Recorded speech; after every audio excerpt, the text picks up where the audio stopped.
Alors Camille Clément, donc je suis chez Exaprobe depuis 5 ans. Je suis restée d'abord 1 an à l'ADV. Après, je suis partie à la BU-RESSEC pour être coordinatrice technique pendant 3 ans. Et depuis mars 2025, je suis donc SDM. Alors pour la première opportunité, c'était on est venu vers moi et tout de suite ça m'a plu parce que c'était la possibilité de pouvoir apprendre à gérer des projets. Et pour la deuxième, j'avais besoin d'apprendre de nouvelles compétences. On a d'abord parlé de vive voix et moi j'y ai tout de suite vu une opportunité d'apprendre de nouvelles compétences et surtout d'enrichir mon CV avec une expérience vraiment qualifiante.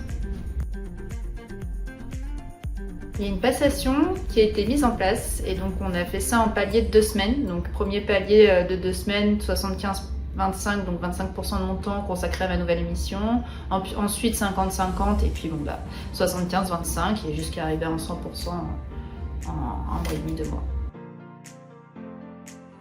Oui, par mes managers. Et surtout par Virginie parce qu'au début il fallait absolument tout m'apprendre, donc on y allait par palier de 2 heures par jour et à peu près une journée par semaine était consacrée à m'apprendre mes nouvelles missions, toutes les formations, tout le process, il fallait tout m'apprendre. Les difficultés classiques inhérentes à la prise d'un nouveau poste, donc les oublis de vérification, des erreurs de processus, des mauvaises surprises parce qu'on n'a pas su anticiper, parce qu'on ne connaît pas, tout simplement. Mais voilà, donc, moi ça m'a permis d'apprendre de mes erreurs aussi et puis finalement c'était assez classique.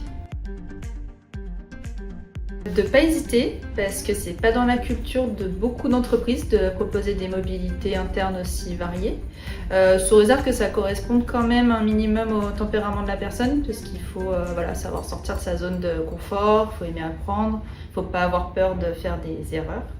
Et mais après, moi de mon point de vue, il n'y a pas de réel risque puisque en plus il y a la période d'essai, donc si ça ne va pas, on peut toujours revenir en arrière. Et voilà, il y a quand même plus de chances que ça se passe bien finalement que l'inverse.